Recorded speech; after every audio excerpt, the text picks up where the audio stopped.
doubt in the team's head because you are the head coach, and they're like, well, damn, the head coach say that he ain't Tom Brady, he ain't looking like that, so what am I to think? So, no, I do not believe they've always been on the same court, because how many times, Bruce, let Tom run some play action, run some motion, run some this, do some of that.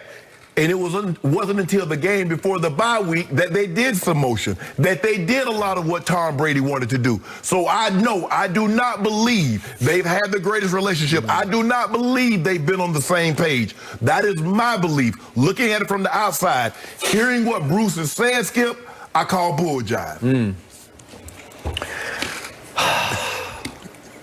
And I call double baloney. I am with you times 100.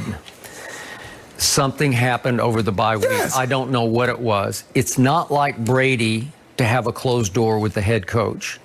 His father taught him to do it the right way. You have to be coachable. Even if you're the biggest star on the team, you have to obey the head coach. It's ingrained in his psyche. And so he tries to be not the coach's pet, just coachable. Like, whatever you say, coach. Right. That's why it worked with Belichick for 20 years. Yep. Because he'd say, I don't love this, but okay. And he allowed Belichick to get away with scathing critiques, closed door film sessions to the team.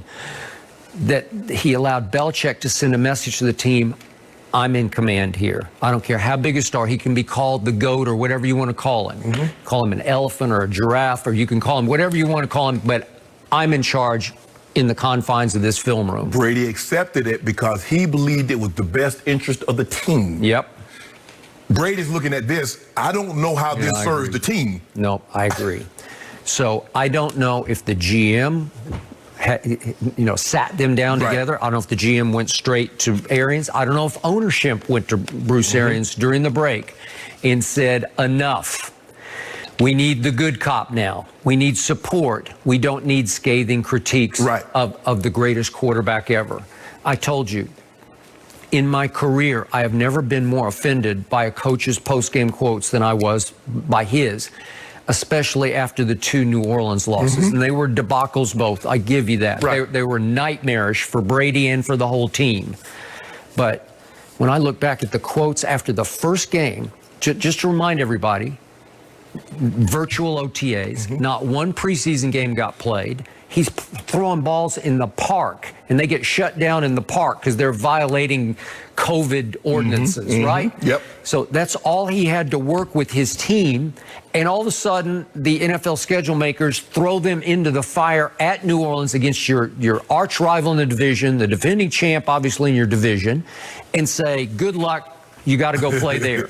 So he goes and plays there, and he had the pick six, was a horrible idea. The other throw, I defended him on. Arians ripped him on it. Then Arians came out the next day and said, I looked at the film, and it was actually Mike Evans' fault.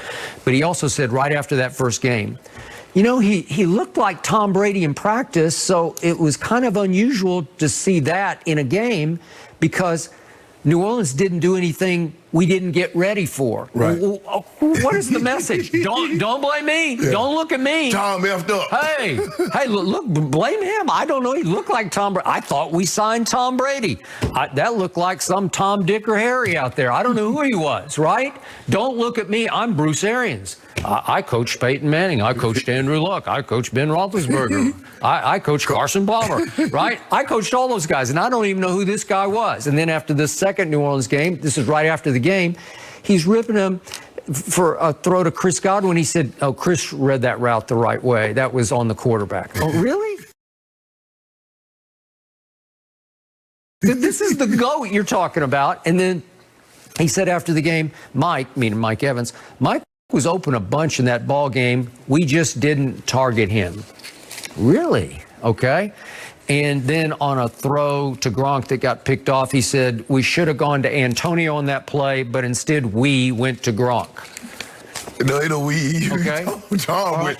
Normally, it's just scathing. It's like with that. It's the way you would treat like your backup, you know, like a backup rookie quarterback who got thrown into the fire, and you just sort of say, well, what do you expect from a rookie? Skip, you've asked a bunch of questions, and normally what happened if somebody gets a pick or somebody fumbles, you ask the coach what happened. He says, I know the play you're talking about, but I would need to look at the film to see what went wrong. Fine, yeah.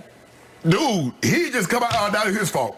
Yeah, without looking at the film. No. It's his fault. Yeah. And so, Skip, this is why I believed that Tom Brady would have a conversation during the bye. He and Bruce Arians would sit down, because if I read also, Skip, that BA and Tom wanted to have a golf outing, and the NFL nipped that in the bud. So that hold on. Here's the guy, Tom Brady, has never had an outing with his former head coach about golf. Now all of a sudden, even though Coach Belichick, Skip, was very scathing in his critique behind closed doors, he always Heisman polls kept Tom at arm's distance. And so, but now all of a sudden, I know for a fact Tom wanted to play off-season golf with Belichick. They played together one time because they got paired at Pebble Beach. So now all of a sudden, at the 21st season, Skip, Tom Brady on the bye week, he wants to go play golf with a head coach. It sounded like a PR move to me. It's like, we got to do damage control here. Yes. We've got to send a new message coming out of the bye. We're great united. friends. Yes. We're golfing buddies. Yes. Really. Yes. And so Tom's quote yesterday was, I feel we have a great relationship. From the moment I got here, we've had a great dialogue, and I certainly appreciate all the insight he gives me and the way he coaches and leads. That sounds like a PR quote, like that was scripted by his PR director, right? Thank you. Normally, Skip, you mentioned that Tom Brady's dad he was like, son, you always be courteous and respectful to the head coach, and you never talk. It's like honor thy father and thy mother. This is the same concept, you know, honor thy head coach. But Skip, my grandparents and my parents would look at counseling, like counseling for what? Y'all get together and y'all talk it out. Things are different now.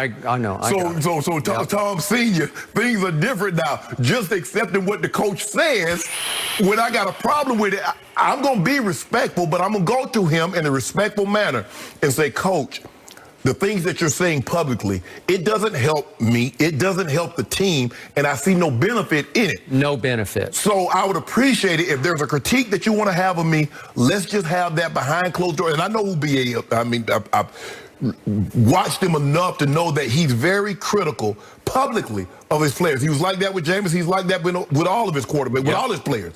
But I think in this situation right here, Tom was accepting of Coach Belichick because he believed it was best for the team. And actually what Coach Belichick was doing, he was coaching the team through Tom.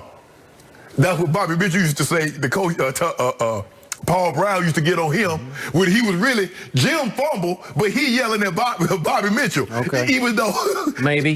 So he would have to yell at I don't know if I'm giving Bruce that much credit to be that sort of calculating. No. I'm saying that's what. No. I'm not saying he did. I'm saying that's what Coach Belichick was doing. Oh yeah, Belichick did. Okay, I got it. Yeah, Coach Belichick. No. I don't think there's method to this. No. That's just him. This was Bruce's ego speaking. Yes. I agree. All right, so here we go. Out of a bye week, they won their first game by hook or crook because Dan Bailey kept missing field goals and extra points and left 10 points on the field. But they got to 8. So now it's like we need a good cop instead of the bad cop, because it's going to do us no good for him to continue to rip and slash me after games if we lose another game. And it's highly possible they will. They got 2 with Atlanta and 1 at Detroit. We'll see. But the point is, this game is the most dangerous game, is this Sunday. This is, once again, I told you last week was sink or swim, and they barely swam. They swam. They made the shore barely. Gagging, spitting up some water, right? Okay, so at Atlanta is scary to me because it's a division rival, and I don't think Julio's going to play, but I'm not sure about that. But still, they have enough firepower. Do you remember what they did to the Raiders? We just talked about the Raiders just a couple of weeks back. Under Raheem Morris, they're 4-4. They won 43-6 at Atlanta over the Raiders when the Raiders were flying fairly high. And they beat Minnesota convincingly in Minnesota. They beat them with 40-plus points, okay? So they can score. Okay. Are they capable against this Bucs collapsible defense of putting up 30 or 40? Sure they are. Okay, so this is the most dangerous one to me of all. And they better be on somewhat the same page and united, at least